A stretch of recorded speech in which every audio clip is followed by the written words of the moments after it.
¿Qué tal, hermanos? Dios les bendiga, muy buenas tardes. Qué lindo es poder estar un día más junto con el estudio de la Palabra de Dios. ¿Se acuerdan que este estudio de grupo que estamos teniendo, de los grupos de crecimiento, hemos visto la semana pasada a través de lo que nos enseñó el pastor Cristian, claves para la victoria, hablando sobre este tema de lo que es la obediencia y en el día de hoy nos toca ver, de acuerdo a este estudio, practicando la victoria. Y quisiera, con la ayuda del Señor, ser más breve que la última vez que tuve, es decir, hace 15 días atrás. El tema con ustedes se hizo un poco largo, lógicamente me llamó la atención mi señora y bueno, ya hoy le dije que iba a ser más corto. Lógicamente, una cosa, uno se pone por allí a hablar y se le hace breve el tiempo, pero el que está escuchando yo sé que es un poco extenso. Entonces vamos a tratar de que esta tarde lo podamos hacer más breve, pero sin dejar de profundizar en lo que dice la palabra del Señor. Como decimos, esto no es un tiempo solamente de meditar la palabra, no es solamente un devocional, sino es un estudio de la palabra de Dios para entonces sí poderla meditar en cada uno de nuestros corazones, de nuestras vidas. En esto de practicando la victoria, dice aquí la hoja, aunque estamos equipados para vivir obedientemente, todavía tenemos que hacerle frente al problema diario del pecado. ¿Cómo puedes vivir en obediencia y ganar la victoria sobre el pecado? Puntos importantes para tu consideración son la tentación, el pecado, la confesión y la victoria. Parte de estos temas son los que en esta mañana vamos a verlo y los temas que continúen, lógicamente, lo estará desarrollando el pastor Cristian y luego yo y así sucesivamente como lo venimos haciendo con la ayuda del Señor. El primer punto que encontramos en el día de hoy es: encuentra la fuente de la tentación y la causa del pecado en los siguientes versículos. Y tenemos en esta tarde tres pasajes centrales donde vamos a estar basando el estudio. La primera pregunta que encontramos aquí en el estudio es: ¿quién es el tentador?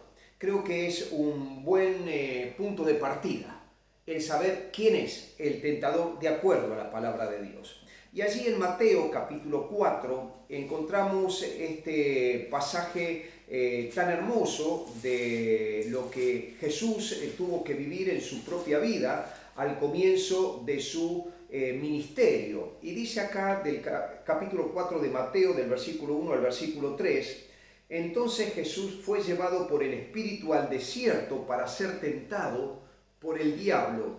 Y después de haber ayunado 40 días y 40 noches, tuvo hambre. Y vino a él el tentador y le dijo: si eres hijo de Dios, di que estas piedras se conviertan en pan. Y siguen después las tentaciones, pero también las respuestas victoriosas y derrotantes para este Satanás, para este tentador que había venido.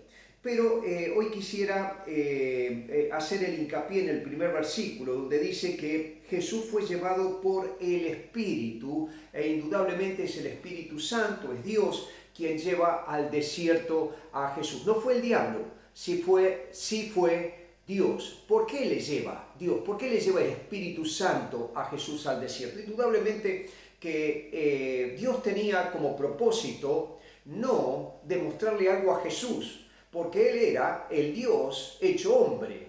No tenía nada que demostrarle o demostrarse a sí mismo, pero sí tenía que demostrarle primeramente al diablo quién era el que tenía la autoridad, quién era el que tenía el mando, quién era el dueño y el autor y soberano, y después enseñarnos a cada uno de nosotros quién tiene el control, para que nosotros podamos estar seguros en todo momento que nuestro Señor es el soberano y el todopoderoso.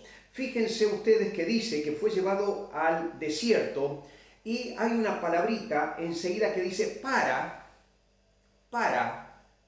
qué cosa fue llevado? ¿Para qué fue llevado? Para ser tentado por el diablo. Y acá vemos que indudablemente el que tienta es el diablo. Y ustedes saben que diablo es un término griego, y cuando hablamos de Satanás es el mismo término pero en hebreo. Y ustedes saben que significa acusador, calumniador. Él es el acusador. Pero mis hermanos, lo que sí tenemos que tener en cuenta y nunca olvidarnos, que es el acusador no de Dios. El diablo jamás se atrevería a acusar a su creador cuando él fue creado como ángel perfecto, ángel maravilloso, ángel de luz, un ángel de Dios.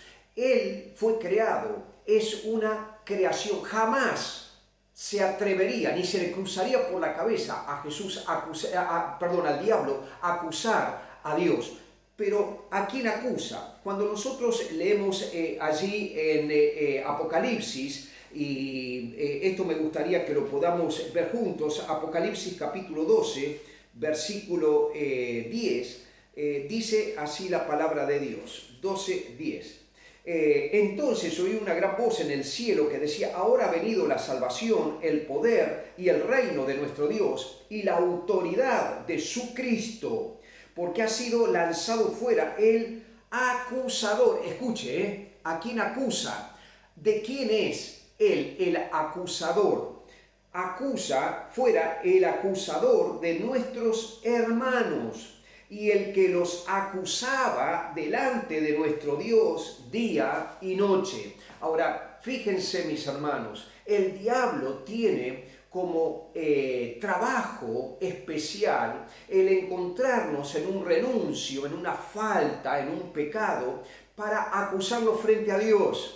Por eso, mis hermanos, si nosotros no tuviéramos la cobertura de la sangre preciosa de Jesucristo, nuestras vidas estarían totalmente estropeadas, totalmente serían tremendamente tristes nuestras vidas. ¿Por qué? Porque cuando el diablo, Satanás, nos acusa frente a Dios, nos acusa, y dice la Biblia, como hemos leído, que de día y de noche, en todo momento nos está acusando, nos está buscando la quinta pata para podernos, como se dice comúnmente, ¿no? La quinta pata al gato, para podernos acusar frente a Dios. Tenemos quién es nuestro salvoconducto. Tenemos quién es nuestro Salvador. Tenemos aquel que nos ha justificado, aquel que nos ve como inocentes, porque la sangre preciosa, la persona de Jesucristo está cubriendo nuestras vidas. Por eso, mis hermanos, dice aquí Apocalipsis 12:10, que Él no deja de acusarnos, pero tenemos quien no deja de defendernos. Y eso está permanente y es lo que nos da la victoria. Ahora, el segundo pasaje que trata acá, también viene a consecuencia de una nueva pregunta que va a hacernos el autor de esto. ¿Por qué no puede ser Dios la fuente de la tentación? ¿Por qué Dios no puede ser la fuente de la tentación? Y nos lleva a Santiago capítulo 1, versículo 13, donde dice lo siguiente: cuando alguno es tentado, no diga que es tentado de parte de Dios, porque Dios no puede ser tentado por el mal, ni Él tienta a nadie. Ahora, mis hermanos, ¿por qué Dios no es la fuente de la tentación? Porque Él no puede ser tentado, ni Él es causa de tentación de nadie. Por eso, mis hermanos, la tentación viene de parte del diablo, porque la tentación siempre tiene un solo fin, y es nuestra destrucción. La tentación es siempre lo que está tratando de hacernos caer en el pecado. La tentación es algo que domina el diablo. La tentación es algo que constantemente va a venir a nuestras vidas. La tentación es producida por ese que leíamos, el acusador constante a nuestra vida, porque está queriendo acusarnos constantemente. Ahora, mis hermanos, la tentación se presenta de una forma interesante. creo que si leemos un pasaje allí al comienzo, en Génesis, capítulo 3, versículo 6, creo que esto resume un poco lo que pasa constantemente con la tentación. Fíjese, y vio la mujer que el árbol era bueno para comer y que era agradable a los ojos y árbol codiciable para alcanzar la sabiduría, y tomó de su fruto y comió, y dio también a su marido, el cual comió, así como ella. Mis hermanos, la tentación se presenta como se presentó acá. Fíjese las características que tuvo cuando Dios le dijo a Adán y por ende también a Eva que no coman del fruto prohibido, que no coman de ese fruto, de ese árbol que estaba allí en el huerto. Y dice, aquí en lo que hemos leído, que la mujer vio que era bueno. Fíjese lo segundo, era agradable. Fíjese lo tercero, era codiciable. Usted sabe, mis hermanos, el pecado siempre se presenta así. El pecado se presenta como algo lindo, como algo bueno, como algo agradable, como algo codiciable, como algo que nos llama la atención y nos gustaría poder tenerlo. Yo a veces me hace recordar el pecado a lo que es la comida. A veces decimos lo que más nos gusta o lo más rico es lo que más mal nos hace a la salud, al organismo. Uno ve el chocolate, qué rico es comer chocolate, son pocos los que no le gusta. Bueno, al pastor Cristian es una de las personas que el chocolate prácticamente no le gusta, pero son excepciones. Una gran parte el chocolate se apasiona por el chocolate, las frituras, las cosas dulces, las tortas, los postres. Qué cosa tan linda, comerse unos huevos fritos en panceta, qué cosa rica. Ahora, mis hermanos, eso sabemos lo que hace, es riquísimo, pero sabemos que a veces pagamos la consecuencia o andamos con bastante dolor de cabeza o de estómago o lo que llamamos del hígado, que nos cayó mal. Ahora, el pecado también es así, mis hermanos. A veces se presenta algo lindo, pero su fin es muerte. Pero mis hermanos, fíjese, yo quisiera que en esto de la tentación hacer hincapié o una diferencia de algo que a veces confundimos. Hace unas semanas atrás, antes de empezar la cuarentena, prediqué de este tema. Por eso ahora quiero tan solamente recordarlo o traerlo a nuestra memoria, refrescarlo en esta tarde. Fíjese, hay diferencia entre lo que es la tentación, la prueba o lo que es las consecuencias. Ahora, mis hermanos, la tentación, como dijimos, siempre viene de parte del diablo y siempre tiene un solo fin: destruirnos, hacernos caer, hacernos mal, hacernos desagradar a Dios, hacernos errar el blanco. Ahora, la prueba no viene de parte del diablo, sino que viene de parte de Dios. Porque la prueba siempre tiene como único fin nuestro crecimiento, que nosotros crezcamos más en la fe, que nosotros conozcamos más a nuestro Creador, a nuestro Dios, que sepamos más de Él. La prueba fortalece nuestra fe. La prueba es lo que nos hace pasar por ese crisol que saca la escoria de nuestra vida, para entonces darnos ese crecimiento o esa pureza más hermosa frente a nuestro Señor. Pero hay algo que no debemos olvidar, mis hermanos, o confundir con esto, y son las consecuencias. Mis hermanos, muchas veces nosotros somos muy fáciles para echarle la culpa a Dios o al diablo, a uno o al otro, y a veces nos equivocamos, hermanos. A veces no la tiene la culpa ni Dios ni el diablo, la culpa es nuestra. ¿Por qué? Porque nosotros tenemos el problema de hacer lo que Dios dice que no hagamos y pagamos las consecuencias. Mis hermanos, cuando hacemos lo que Dios no quiere que hagamos, hay consecuencias para eso. Como hay consecuencias de bendición en la obediencia, hay consecuencias de maldición o de castigo en la desobediencia. Hay consecuencias.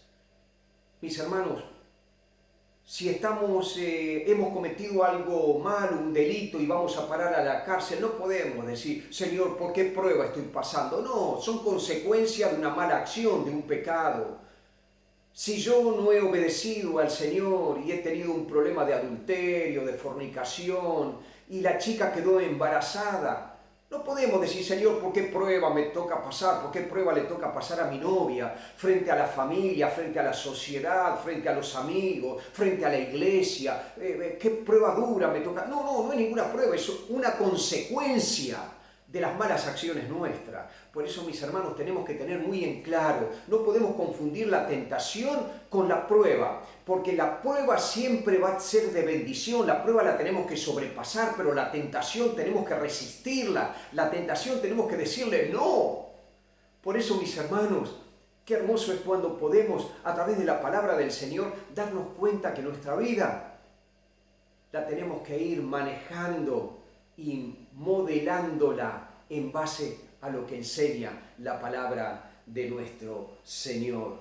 Pero mis hermanos, hay una tercera pregunta que hace aquí el equipo quien ha hecho este estudio. Y la segunda pregunta es, ¿cuál es la causa de caer en la tentación?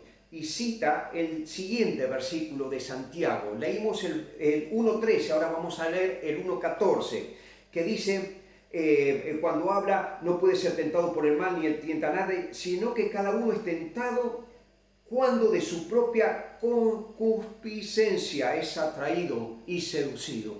Y esta palabra, mi hermano, concupiscencia, una palabra hasta difícil, a mí se me hace difícil pronunciarla.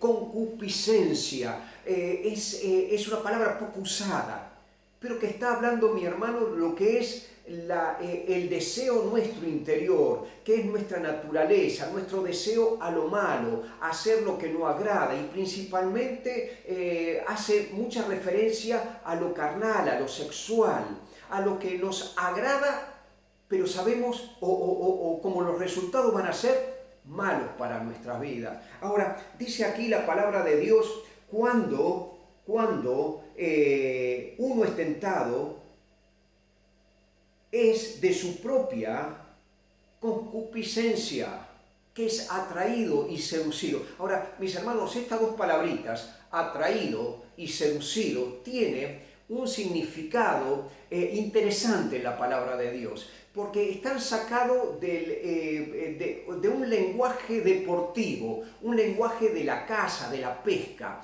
Cuando dice la palabra de Dios allí, que es atraído, hace referencia a la astucia que tiene o la forma que tiene el cazador de hacer salir a la presa de su guarida, de su lugar, para poderla apresar.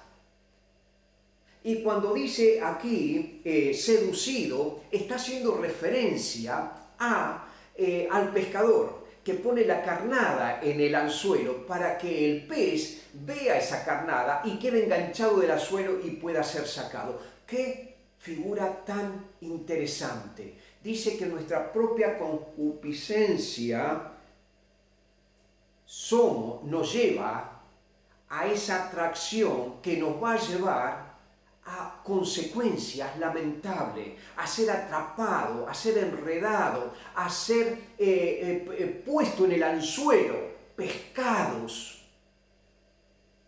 Mis hermanos, la pregunta es, ¿cuál es la causa de caer en la tentación? Esa es la pregunta que hace. Mis hermanos, ¿cuántas veces nos parece fácil echarle la culpa a los otros, echarle la culpa a los terceros? Mis hermanos, hay alguien que en la Biblia a mí me encanta su historia, y es la historia de David. Si vos, mi hermano, no la has leído muchas veces, te digo que la leas muchas veces y vas a descubrir algo. David fue alguien que fue acorde al corazón de Dios. No fue perfecto, se equivocó cantidad de veces. Pero ¿sabe cuál es la característica de David? David nunca buscó el chivo expiatorio, nunca buscó echarle la culpa a otro.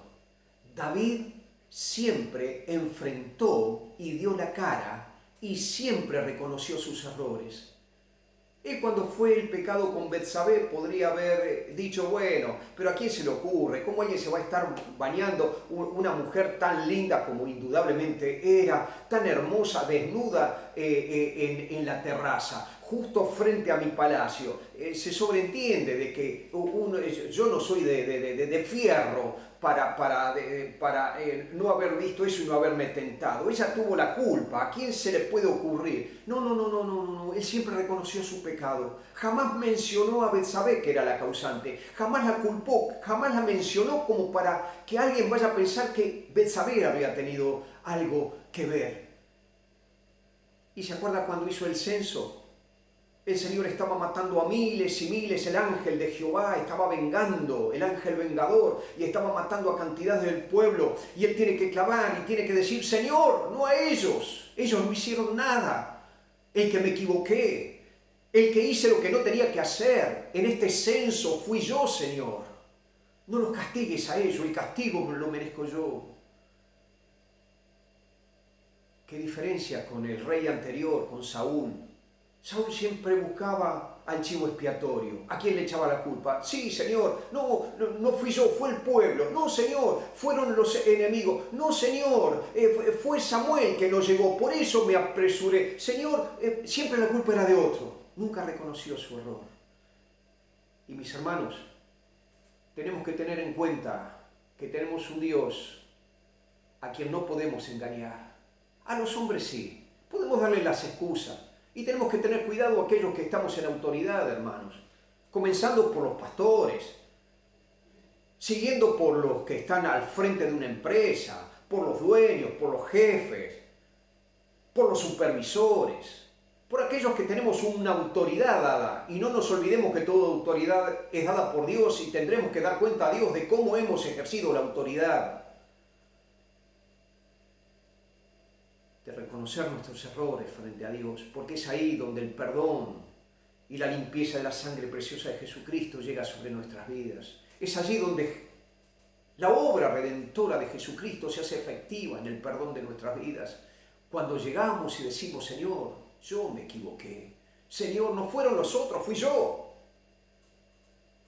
La necesidad del reconocimiento. Ahora, mis hermanos,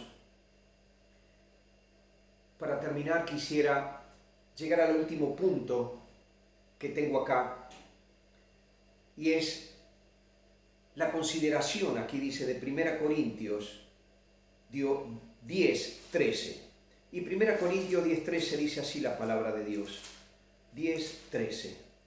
Dice así: no os ha sobrevenido ninguna tentación que no sea humana, pero fiel es Dios que no os dejará ser tentado más de lo que podéis resistir, sino que dará también juntamente con la tentación la salida, para que, escuchen, para que podáis soportar. Mis hermanos, cuando somos tentados, Dios jamás permite ser tentados más allá de cómo Él nos creó, de nuestra fuerza, de nuestras capacidades. Toda tentación puede ser rechazada por el ser humano. Toda tentación puede ser rechazada. Y si decimos que hay tentaciones que no las podemos rechazar porque eran más fuertes que nosotros, le estamos haciendo a Dios mentiroso. Toda tentación puede ser rechazada en el nombre de Jesús. El mundo puede ser dominado por el diablo porque es su patrón, su rey. Pero no los hijos de Dios, que tenemos el Espíritu Santo y tenemos todo el poder para decirle no. Porque la salida del Señor la presenta. Nunca hay tentación más fuerte de lo que podemos resistir, sino que junto con la tentación, dice la palabra de Dios, viene la salida. Está la salida para que podamos resistirla. Mis hermanos queridos, ¿hay tentación más fuerte que lo que podemos resistir? ¿Hay tentación más fuerte de lo que es nuestra naturaleza? Jamás. El Señor en su gracia nos ha dado siempre el poder resistirlo. Y mis hermanos, allí en Hebreos capítulo 4, versículo 5, quería refrescar nuestra memoria con este versículo tan pequeño, pero tan profundo y lleno de sabiduría como es toda la palabra del Señor. Hebreos 4:15, dice así la palabra de Dios: porque no tenemos un sumo sacerdote que no pueda compadecerse de nuestras debilidades, sino uno que fue tentado en todo según nuestra semejanza, pero sin pecado. Ahora, mis hermanos, dice la palabra de Dios hablando de Jesucristo, que Él puede compadecerse de nuestras debilidades, porque Él fue tentado en todo igual que nosotros. Pero Él tenía algo que nosotros no tenía, algo que nosotros sí tenemos y que abunda en nosotros, sí, es el pecado. Él era sin pecado, Él era el hombre perfecto, Dios hecho hombre. Allí Él estaba, pero estaba sufriendo en su cuerpo, en su ser, el peso del pecado, las consecuencias del pecado. Él estaba viviendo en su vida lo que nosotros íbamos a vivir. Por eso, mis hermanos, no hay pecado que Dios diga, bueno, este le es simple para mi hijo, esto es simple para esta persona. No, Él sabe lo que es la fuerza, porque en nosotros Él lo vivió en su carne.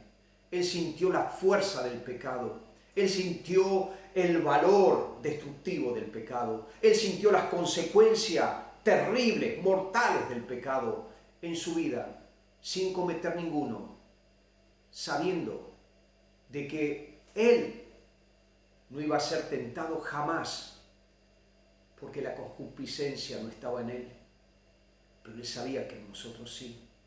Y finalizo con este pasaje que encontramos allí mismo en Hebreos capítulo 2, versículo 18. Dice la palabra de Dios: pues en cuanto Él mismo padeció siendo tentado, es poderoso para socorrer a los que son tentados. Mi hermano, vos sos tentado, yo también soy tentado, pero tenemos a alguien que nos socorre, alguien que sintió en su vida el terrible peso de lo que es la tentación, de lo que es el pecado, de lo que es la concupiscencia en la vida del ser humano, de nosotros, de vos y de mí. Pero dice aquí la palabra de Dios, es poderoso para socorrernos.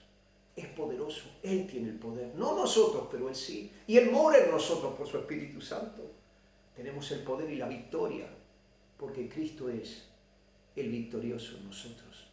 Mis hermanos, qué hermoso es poder saber que Dios nos ama, que Dios quiere constantemente hacer cosas nuevas en nuestra vida, que a medida que nos vamos acercando a encontrarnos con Él cara a cara, Él sigue trabajando, sigue limpiando y sigue haciendo cosas maravillosas mucho más allá de lo que entendemos o podemos medir. Oramos, hermanos, oramos en el nombre de Jesús. Señor, gracias por esta victoria que en Jesús podemos tener. Gracias, Señor, porque tú nos has dado todo en Jesucristo. Y gracias porque en Él tenemos el perdón, no solamente la vida eterna, sino el perdón de nuestros pecados.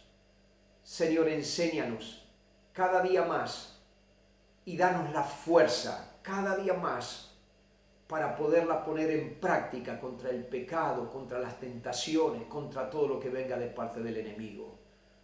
Todo lo que sea agradable, hermoso, pero a su vez también destructivo para nosotros. Señor amado, gracias porque contamos contigo. Gracias porque estás en nosotros. Te adoramos, Señor. Hermanos queridos, Dios nos siga bendiciendo y nos siga hablando a través de este estudio, que es un estudio hermoso. Y que cada uno, usted en su casa y yo desde este lado con mi esposa, podamos seguir profundizando más en lo que el Señor nos está hablando en este tiempo. Dios les bendiga. Tengan preciosa tarde.